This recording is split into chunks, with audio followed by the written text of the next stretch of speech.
Shalom, selamat pagi buat kita semua umat Tuhan yang ada seluruh Indonesia, terlebih lagi di kota Semarang. Saya menyapa Anda di pagi ini dengan salam kasih dari Yesus Kristus untuk kita semua. Dan saya mengucap syukur hari ini kita masih diberikan kesempatan hidup sehat, dan kita masih diberikan kesempatan masih bernapas dengan sehat. Dan saya percaya pagi ini saya mau ajak saudara berdoa dan mendengarkan sebuah pesan-pesan Tuhan apa yang mau kita kerjakan di akhir zaman ini. Haleluya, haleluya. Syara bakara bakara, syikara bakara bakara.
dunia tak bisa menjauhkanku dari kasih-Mu.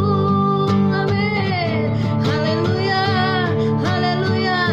Sebab Kau besar, perbuatan-Mu ajaib, tiada seperti Yesus, tiada seperti Yesus.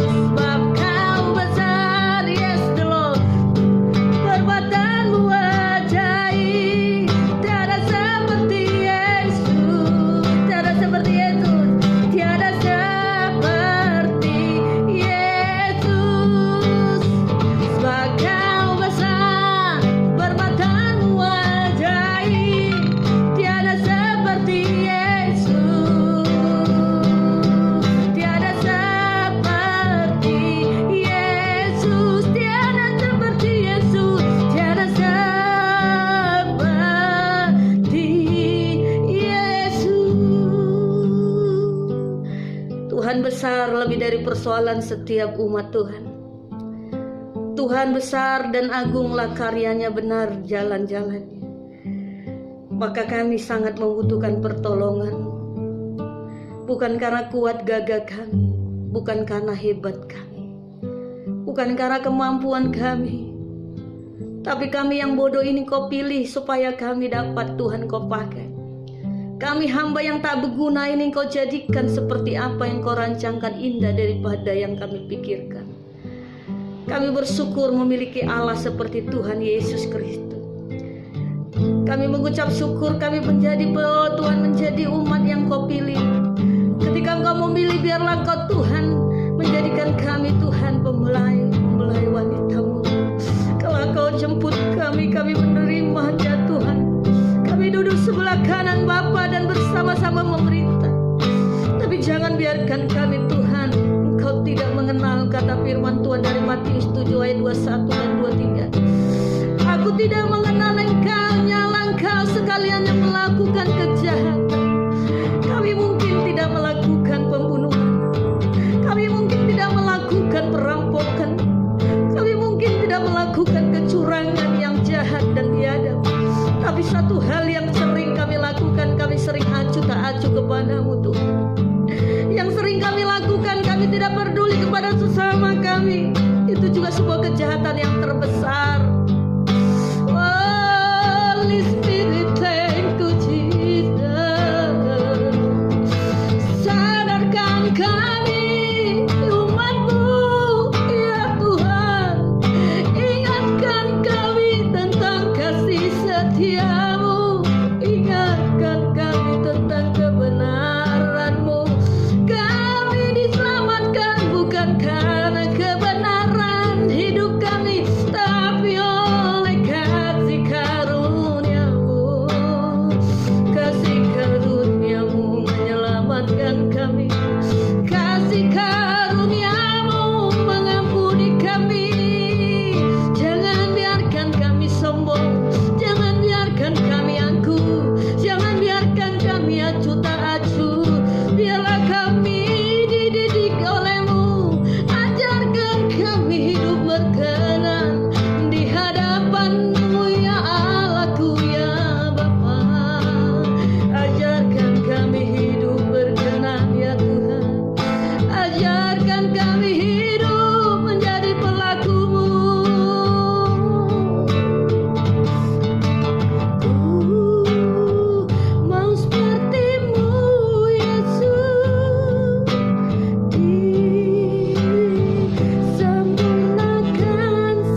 Kami mau seperti Engkau Yesus, disempurnakan selalu. Kami mau seperti Engkau Yesus, yang mau Tuhan hidup dalam iman dan ketekunan. Engkau bertekun seperti manusia layaknya. Engkau mengalami olokan, hinaan. Bahkan Kau tidak dianggap dan tidak diperhitungkan karena rupamu tidak seelok yang dipandang orang. Orang memperlukan Engkau dan meludahi Engkau. Orang tidak mempercayai Engkau karena Kau anak si tukang kayu. Tapi ketika Engkau membuktikan keajaiban-Mu dan kuasa-Mu Tuhan, Kau membuktikan Kau mati, Kau membuktikan Kau ajaib. Terima kasih Tuhan Yesus. Terima kasih Tuhan. Ketika orang sudah percaya bahwa Engkau Allah yang dahsyat, ketika Engkau disalibkan dan Kau berkata Elo sabatane, terjadilah gempa bumi, sehingga orang dan sadar dan berkata, sesungguhnya Engkau adalah Allah yang dahsyat. Kau anak, Kau Allah dan Kau Tuhan yang berkuasa. Semua orang melihat bahwa Engkau Allah yang hidup. Dan ketika Engkau juga membuktikan Kau mati dan Kau Tuhan bangkit, dan orang percaya bahwa Engkau Allah kami yang berkuasa dan bertata, tak Kau tinggalkan kami sendiri, tetapi justru Engkau punya visi yang besar, yang ajaib. Ketika Engkau Tuhan rela Tuhan mati dan Tuhan Kau bangkit hari ketiga, Engkau membuktikan keajaiban-Mu dan berkuasa. Lalu Engkau tidak tinggalkan kami begitu saja, tapi Engkau mengutus Roh Kudus-Mu menjadi penolong, penghibur kami. Maka ini biarkanlah kami menjadi penyembah-penyembah yang benar. Biarlah kami menjadi penyembah-penyembah yang benar, karena Roh Kudus sudah Tuhan tempatkan dalam hidup kami. Terima kasih Roh Kudus, kami mengucap syukur, haleluya. Syukur, haleluya.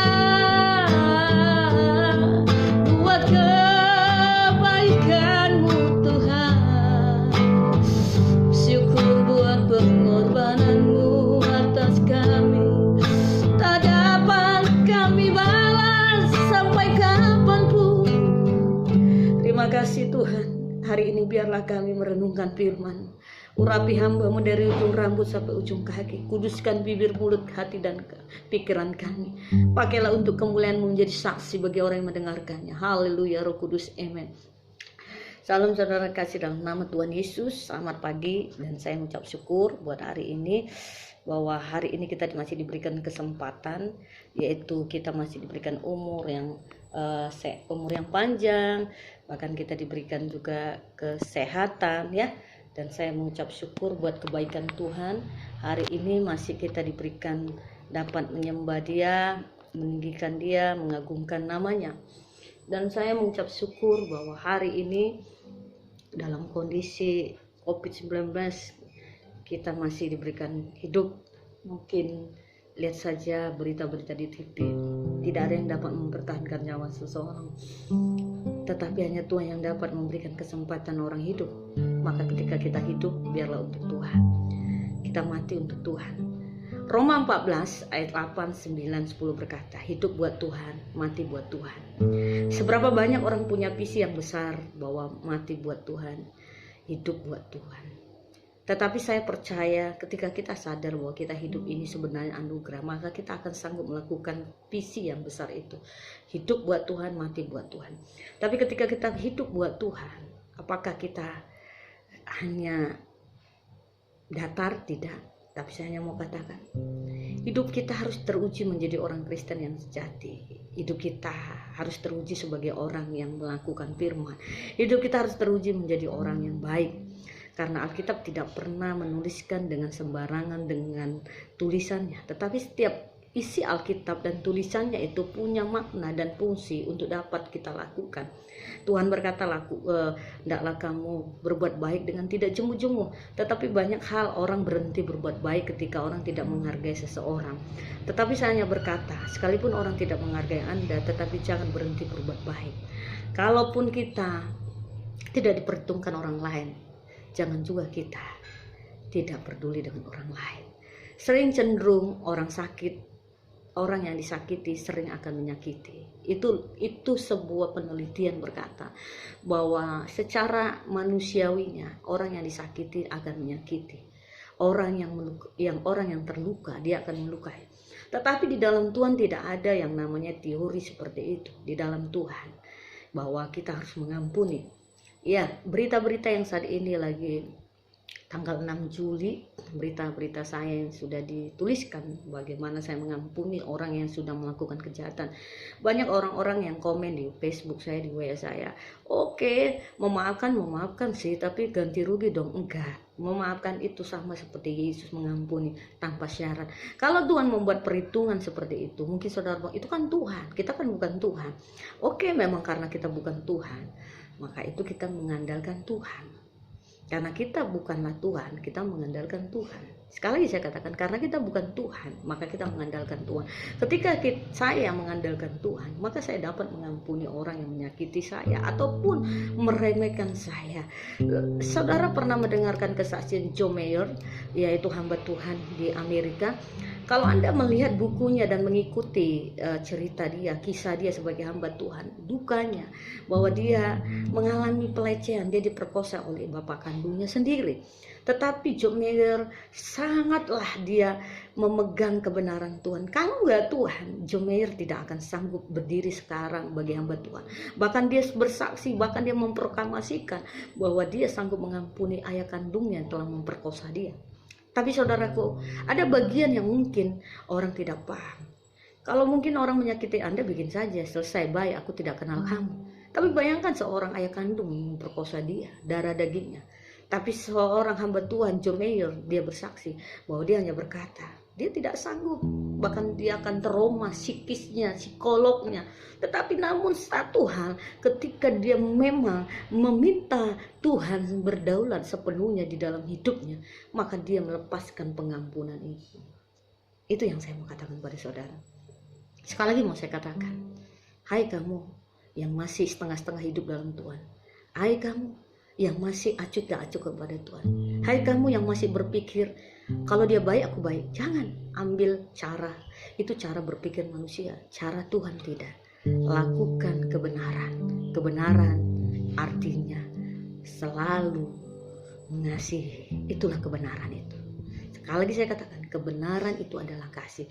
Saya mau buka firman-Nya dari kitab Ayub. Saya akan buka dari kitab Ayub, Ayub 1 dan Ayub 1 ayat 6 sampai 10. Saya membaca kitab Ayub. Kalau saudara ada Alkitab silakan baca Ayub ini, tentang bagaimana Ayub juga mengalami namanya ujian tentang kemurnian hatinya sebagai pengikut Kristus. Saya baca ayat 6. Pada suatu hari datanglah anak Allah menghadap Tuhan, di antara mereka datanglah juga iblis. Maka bertanyalah Tuhan kepada iblis. Nah, perhatikan, Tuhan bertanya kepada iblis, dari manakah kau? Pertanyaan Tuhan kepada iblis. Lalu jawab iblis kepada Tuhan, dari perjalanan mengelilingi dan menjelajahi bumi. Sekali lagi, iblis menjelajahi bumi. Jadi bumi ini tempat iblis, tumpuan iblis. Jadi jangan Anda suka cinta dengan harta dunia dan harta hal-hal yang masih di dunia, karena bumi ini adalah kuasanya iblis, karena iblis sudah dicampakkan dari surga ke bumi. Lalu ayatnya yang dikatakan yang ke B, dengan demikian dikatakan sebab tiada dikatakan, perhatikan ya, saya ulang lagi. Maka bertanyalah Tuhan kepada iblis, dari manakah engkau? Jawab iblis kepada Tuhan. Maka bertanyalah Tuhan kepada iblis, dari manakah kau? Lalu iblis menjawab Tuhan, dari mana katanya? Dari perjalanan mengelilingi menjelajahi bumi. Ayat 8. Lalu bertanyalah Tuhan kepada iblis, apa yang memperhatikan hambaku, katanya. Lalu bertanyalah Tuhan kepada iblis, apakah kau memperhatikan hambaku? Perhatikan, Tuhan menyuruh iblis memperhatikan Ayub. Ayat B-nya, sebab tiada seorang pun di bumi seperti dia yang demikian saleh. Sekali lagi, saleh dan jujur, yang takut Allah, menjauhi kejahatan. Lalu jawab iblis kepada Tuhan, apakah dengan tidak mendapat apa-apa Ayub takut akan Allah? ayat yang ke-10. Bukankah engkau membuat pagar sekeliling dia dan rumahnya serta segala kemiliknya? Apakah apa yang dikerjakannya telah kau berkati, dan apa yang dimilikinya semakin bertambah? Artinya bahwa iblis juga tahu bahwa kita ini juga diberkati dan dilindungi Tuhan. Perhatikan ya. Jadi ayat ini berapa hari ini Tuhan ingatkan saya tentang pembentengan Tuhan. Maka dikatakan ayat B-nya, ayat 10b dikatakan, apakah yang dikerjakan telah kau berkati, dan apa yang telah dimilikinya semakin bertambah. Berarti saudaraku, pengandalan diri Ayub membuat Tuhan mencurahkan berkatnya kepada Ayub dan melindungi. Bahkan dikatakan di situ, lalu dikatakannya, bukankah engkau yang memagari, mengelilingi. Artinya Tuhan membentengi kediaman Ayub dengan kesalehan Ayub, dengan kejujurannya Ayub. Dia punya 2 poin yang membuat Tuhan tertarik. Pertama, Ayub adalah saleh. Kedua, Ayub jujur. Ya, berarti saudaraku di sini, dan yang ketiga dikatakan yang takut akan Allah. Ada 3 yang menjadi kriterianya Allah, menyukai ketertarikan Tuhan kepada Ayub sehingga dia memberkati Ayub. Apakah ketertarikan Tuhan? Ya, pertama dia sudah ungkapkan di ayat 9 bahwa dia sudah mengungkapkan kepada iblis bahwa Ayub itu jujur dan saleh. Yang ketiga, dia takut akan Tuhan. Saya hanya mau katakan kepada saudara umat Tuhan, saya berkata, itu kan Ayub, Bu Roma. Saya kan bukan Ayub. Tapi saya mau katakan, setidak-seogianya bahwa kita manusia biasa sama dengan Ayub, haruslah kita hidup seperti Ayub, saleh, dan dikatakan saleh, jujur, dan takut akan Tuhan. Aplikasi jujur artinya hidup benar. Arti aplikasi saleh artinya menjaga kekudusan. Yang ketiga, takut akan Tuhan artinya dia tidak mau kompromi dengan perbuatan dunia ini karena takut akan Tuhan, ya. Saya mau kasih tahu dari ayat 6 sampai 10 ini menceritakan ada rahasia Tuhan bahwa memang Tuhan izinkan COVID-19 ini terjadi di seluruh dunia, bahkan di Indonesia. Agar kenapa?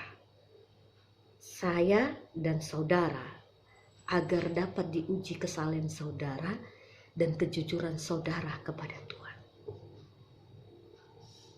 Apakah itu? Tadi saya sudah jelaskan. Ayub betul-betul mengalami menderita keterburukan. Anaknya meninggal, hartanya habis, dia mengalami borok seperti kusta. Mungkin tidak seperti corona yang mungkin dia hanya terpapar oleh karena di virus gitu kan. Tapi Ayub mengalami yang namanya betul-betul jamahan pekerjaan setan. Karena saya meyakini sebagai hamba Tuhan, iblis bekerja atas permasalahannya Ayub karena Tuhan sudah berdialog dengan iblis untuk Ayub dapat yang namanya diuji oleh iblis. Berarti iblis ingin melihat seberapa kemampuan orang percaya tetap cinta Tuhan. Apa akhirnya yang Tuhan ungkapkan dari kitab Ayub terakhir ayat 40. Ayub sedikit pun tidak pernah menyerah cinta Tuhan. Dalam penderitaannya Ayub tidak meninggalkan Tuhan. Dalam yang keterburukan Ayub, dia tidak menghina Tuhan. Banyak orang percaya memiliki hati yang kecewa. Di saat dalam penderitaan, dalam kesukaran, mereka berkata, Tuhan, di manakah kau? Jangan berkata gitu, Tuhan itu ada padamu. Cuma permasalahannya, kau datang di saat susah, di saat kau sehat, kau tidak setia dengan Tuhan. Sekali lagi saya katakan, ketika orang dalam keterburukan, kekecewaannya, dia berkata, Tuhan, di mana kau? Tuhan itu ada di hati saya, ada di hati saudara. Tetapi selama ini Anda tidak fungsikan Tuhan di dalam hati saudara. Saudara berjalan dalam akalan saudara. Anda berjalan dalam pikiran Anda. Anda berjalan dalam kemauan Anda. Anda berjalan dalam keinginan saudara. Anda berjalan ingin kemampuan saudara. Maka Alkitab berkata, terkutuklah manusia mengandalkan kekuatannya. Karena Anda tahu bahwa Anda itu tidak bisa lepas dari kontrolnya Tuhan. Kalau Anda lepas dari kontrol Tuhan, pasti iblis yang menyerang Anda. Hidup ini ada dua, Tuhan atau iblis. Hidup ini ada dua, neraka atau surga. Hidup ini adalah pilihan, yang jahat atau yang baik. Tidak ada 3 pilihan di dalam semua keputusan. Dalam setiap keputusan ada 2 pilihan, yang baik atau yang jahat, neraka atau surga. Saya mendapatkan aplikasi kebenaran firman ini saudara. Jadi biarlah saudara belajar. Pertama, Tuhan menginginkan Anda murni kepada Tuhan. Allah hasilnya Ayub murni, tetap saleh dan jujur takut akan Tuhan di masa krisisnya ketika dia mengalami penderitaan. Itu yang pertama, dia tetap murni mencintai Tuhan. Yang kedua,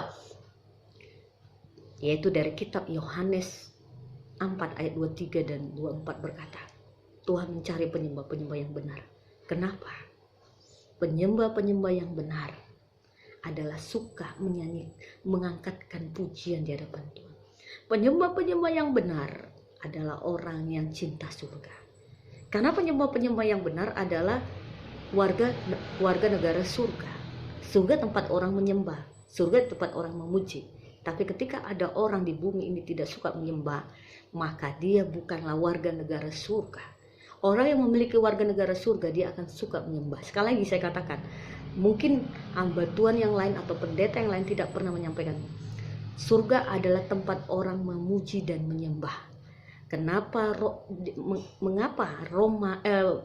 Yohanes 4 ayat 23 dan 24 berkata, di akhir zaman Tuhan mencari penyembah-penyembah yang benar, menyembah dalam roh dan kebenaran. Kalau engkau memiliki penyembahan dalam roh dan kebenaran, sesungguhnya engkau adalah warga negara surga. Yang kedua. Yang ketiga, dari kitab Wahyu 3. Wahyu 3 ayat 1 sampai 10. Dikatakan bahwa kau harus sungguh-sungguh. Kau tidak suam-suam kuku. Kalau kau tidak sungguh-sungguh, liang kakimu diambil. Artinya saudaraku, Anda diberikan kesempatan untuk Anda menjadi orang yang berkenan di hadapan Tuhan. Maka kesempatan yang dari kitab Wahyu itu ambil. Karena hari-hari semakin dekat kedatangan Tuhan. Yang pertama, yaitu tadi, Ayub dimurnikan. Yang kedua, Tuhan mencari penyembah-penyembah yang benar. Ketika orang yang suka menyembah dalam roh kebenaran, dia adalah warga negara surga. Karena surga tempat orang memuji menyembah. Yang ketiga, Tuhan lagi memberi ujian untuk kita masuk seleksinya. Layak enggak kita menerima surga? Karena Yesus dari kitab Wahyu 3 ayat 1-10 berkata, Tuhan melihat sungguh-sungguh hati kita. Apakah kita menyala-nyala atau suam-suam kuku? Jika kau suam-suam kuku, Tuhan berkata, aku akan memuntahkan kau dan aku liang kakimu diambil. Saya mau kasih tahu, yang ketiga ini adalah sebuah kesempatan untuk Anda sungguh-sungguh. Sekali lagi nggak ada waktu, sekali lagi nggak ada kesempatan banyak untuk kita bersantai-santai. Mau sakit, mau susah, mau lapar, sembah Tuhan. Mau sakit, sekali lagi mau sakit, mau susah, mau lapar, sembah Tuhan. Sama seperti saya. Baru hampir 3 minggu saya pasca pemulihan operasi, ya kan? Tapi saya tetap bersyukur. Di dalam masa-masa ini saya bergairah memuji Tuhan. Bahkan masa-masa COVID ini, ya kan? Dalam PPKN ini banyak orang mengeluh tentang hidup, makan, dan juga susah tidak dapat cari makan. Tapi saya kasih tahu, kita hidup bukan hanya dari makanan, hanya bukan dari roti, tapi hidup dari firman Tuhan. Haleluya. Saya bersyukur firman ini kiranya menjadi materai dalam hati kita. Pertama, ingat, kita diuji Tuhan kemurnian kita seperti Ayub yang murni hatinya dengan Tuhan. Yang kedua, Tuhan mencari penyembah-penyembah yang benar. Karena Tuhan mau orang yang menyembah yang benar akan memiliki kewarganegaraan surga. Sekali lagi, surga tempat orang memuji menyembah. Yang ketiga, Tuhan memberi kesempatan kepada kita yang suam-suam buku. Tuhan memberikan kesempatan kepada kita acuh tidak acuh.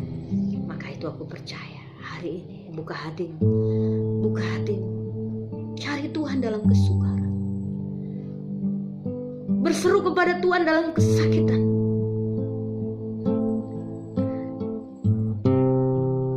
Panggil namanya, sebab Dia berkata, berserulah kepadaku maka hal yang tidak kau ketahui akan kuberitahu. Dia Allah yang baik, Allah yang setia. Sebelum kita dilahirkan di muka bumi, Dia tahu rancangan yang terindah untuk kita.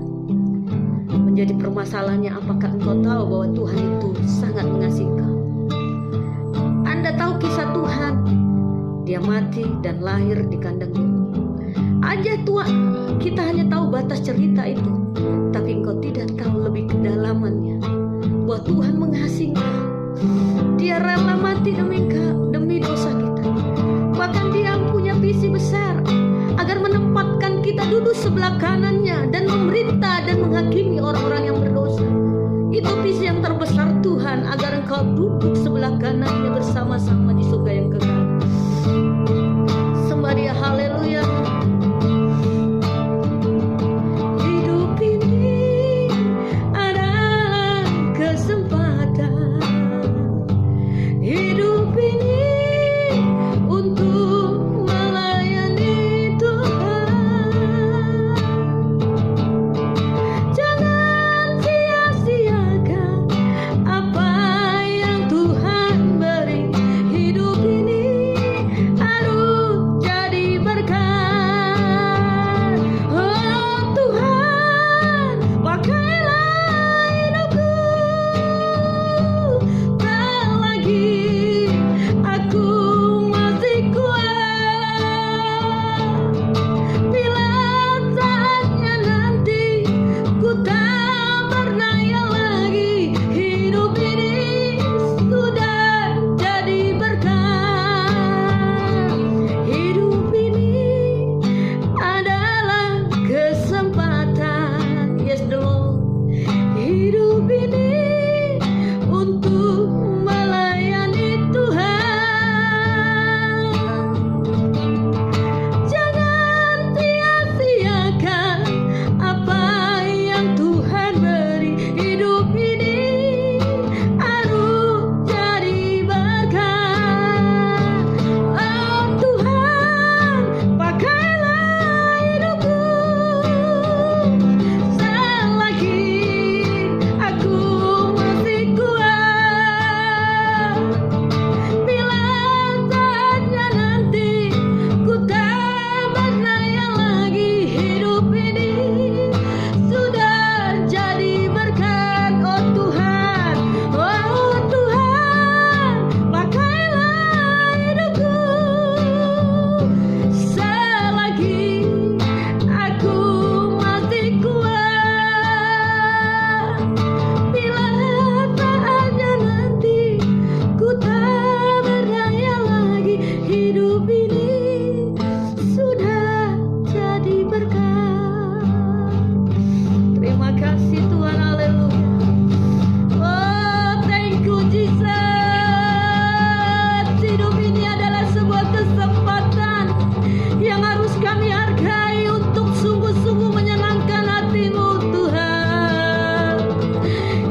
kisah yang kita baca tadi, biar menjadi rema dalam hidup kita. Ketika Tuhan mengasihi, ketika engkau jujur dan saleh dan takut akan Tuhan, Tuhan sudah melakukan bagiannya seperti Tuhan melakukan kepada Ayub. Ayub kediamannya dipagari dan diberkati apa yang dia kerjakan. Saya percaya kau mungkin tukang kue, mungkin kau sebagai koki, mungkin kau sebagai yaitu tukang bangunan, mungkin kau sebagai tukang rosok. Tapi ketika engkau takut akan Tuhan, apa yang kau kerjakan Tuhan buat berhasil. Ketika kau menjadi rosok, kau bisa saja menjadi bosnya rosok. Ketika engkau menjadi koki, bisa saja engkau menjadi pemilik restoran. Semuanya akan Tuhan buat indah pada waktu. Terima kasih Tuhan buat firman hari ini tentang kemurnian hati, seperti Ayub di hadapan Allah. Bapa, terima kasih buat pagi menjelang siang ini. Kami mengucap syukur Kau sinari kami dengan sinar-Mu. Seperti matahari menyinari bumi, demikian Kau menyinari kami dengan berkat-berkat dan kasih-Mu dan kuasa-Mu. Bahkan saat ini yang sakit Kau berikan kesehatan. Bahkan yang saat ini terpampar COVID-19 Kau sembuhkan. Biarlah kuasa-Mu yang ajaib melepaskan mereka dari segala virus corona. Kami berdoa Tuhan lebih besar dari segala virus. Dalam nama Yesus Kristus, darah Yesus sembuhkan, darah Yesus kuduskan. Orang-orang yang sakit disembuhkan. Terima kasih Tuhan. Baik orang yang merasa ketakutan, gelisah, kecemasan, berikan mereka ketenangan jiwa ketika mereka mengandalkan Tuhan. Ketika mereka mencari Tuhan, biarlah ketenangan jiwa mereka, ketenangan hati mereka, batin mereka. Kuatkan, teguhkan ya Tuhan. Kami serahkan semua dalam tangan Tuhan. Baik orang yang lapar, berikan mereka makan. Baik mereka yang telanjang, mereka berikan pakaian. Baik mereka yang kedinginan di penjara, berikan mereka kasih-Mu Tuhan, dan selimuti mereka dengan cinta. Kami berdoa lawan mereka dengan kuasa-Mu Tuhan. Baik mereka yang bangkrut, Tuhan berikan jalan keluar untuk mereka. Tuhan bangkit dari bangkrut mereka. Baik mereka yang masih tetap menabur, tambah-tambahkan taburan mereka dan tambah-tambahkan berkat rezeki mereka. Kami berdoa di dalam nama Yesus. Kami berdoa dan mengucap syukur buat kebaikan-Mu Tuhan. Haleluya. Bapak, Kau berkati juga hari ini yang berdoa secara khusus. Orang-orang yang sudah menaruh perhatian berbuat baik kepada kami, berkatilah. Kami serahkan juga pengacara kami Bapak Sebastian Bulyono. Kami serahkan juga Tuhan, yaitu Bapak Timbang Sihite, pengacara kami. Berkati juga Tuhan Bapak Andar Situmorang. Berkati juga Irwan Andi Situmorang. Berkati juga Tuhan Yesus. Berkati Mama Marvin. Berkati suami dan anaknya, usaha apotik mereka. Berkati juga Roh Kudus. Berkati orang-orang yang sudah menaruh perhatian kepada kami. Opa, omanya Michelle Tuhan. Papa Michelle, Mama Michelle, berkati pekerjaan mereka, anak mereka Michelle. Berkati juga Tuhan Ibu Tantri. Berkati juga mamanya Erwin. Tuhan berkati kebaikan mereka, cinta kasih-Mu tetap Kau tambah-tambah. Lindungi mereka dari segala virus corona. Berkati Tuhan papinya Erwin dan juga Tuhan Erwin. Berkati juga Tuhan Ibu Tantri. Berkati suami dan anaknya dan keluarganya. Perlindungan Tuhan seperti Tuhan melindungi Ayub dan memagari dan melindungi keluarga Ibu Tantri. Terima kasih Tuhan, kami percaya orang yang melakukan kebaikan. Berkati juga Tuhan orang yang sudah peduli di masa hamba-Mu sakit. Berkatilah Tuhan Ibu Daniel, Tuhan Ibu Pendeta Daniel. Berkati penggembalanya, jemaat yang Dia gembalakan. Berkati anak-anak dan cucunya dalam tangan Tuhan. Berkati tetangga-tetangga kami yang berbuat baik. Berkati Ibu Purba, berkati anak-anak menantu. Berkati juga Tuhan Ibu Tri, berkati juga Pacar. Orang-orang yang berbuat baik Tuhan balaskan. Seperti kitab Kejadian 12 ayat 3, siapa yang memberkati hamba-Ku sama saja memberkati Tuhan. Karena itulah janji Tuhan. Haleluya. Haleluya. Oh haleluya. Ya Rabataka ya nayo hiarandarabu. Berkati Dokter Sila yang memperhatikan hamba-Mu secara kesehatan, yang selalu mengontrol hamba. Berkati dia sebagai dokter di rumah sakit Kabanjahe, di Puskesmas Kabanjahe. Berkati suami dan anaknya, berkati Dokter Wina yang ada di juga Tuhan, berkati Dokter Wina segala kebaikannya sebagai dokter yang ada di Jogja. Tuhan berkati, beri kesehatan, umur yang panjang, tubuh yang sehat, berkati kedua anaknya laki-laki dan perempuan. Terima kasih buat perhatian mereka yang selalu memantau hamba-Mu dalam kesehatan. Berkati dokter yang sudah merawat hamba yang operasi, hamba Dokter Erwianto. Tuhan berkati istri anak keluarganya, berkati Tuhan, berikan mereka senantiasa kesehatan, umur yang panjang. Terima kasih Tuhan, lanjutkan karya-Mu atas kami semua masing-masing. Berkati hamba-Mu dari ujung rambut sampai ujung kaki, berkati cahaya setiap keluar masuk kami, jauhkan kami dari virus wabah COVID-19. Kami berkuasa, darah Yesus, darah anak domba Allah, darah Yesus menyembuhkan kami, darah anak domba Allah yang memberkati kami, darah anak domba Allah memberikan kami kesehatan, darah Yesus Kristus. Tuhan, perlindungan kota benteng kami, darah Yesus. Haleluya, haleluya. Terima kasih Tuhan, kami mengucap syukur dan kami hanya percaya ketika kami selesai Tuhan tetap melakukan bagiannya. Sekalipun kami selesai, Tuhan tidak pernah selesai mengasihi kami, melindungi kami. Terima kasih Tuhan, berkati tetangga kami, Pak kiri, depan, belakang. Haleluya, syukur, amin. Salam, Tuhan memberkati kita semua. Kita ketemu di hari yang baik lagi. Saya percaya, salam sehat, salam kuat, salam tangguh. Jangan, saya pesan saudara, jaga imun, ikuti protokol PPKM yang berlaku yang saat ini dalam aturan pemerintah. Saya percaya patuh membawa berkat. Sekali lagi, patuh membawa berkat. Tuhan Yesus memberkati. Shalom, selamat pagi, God bless you.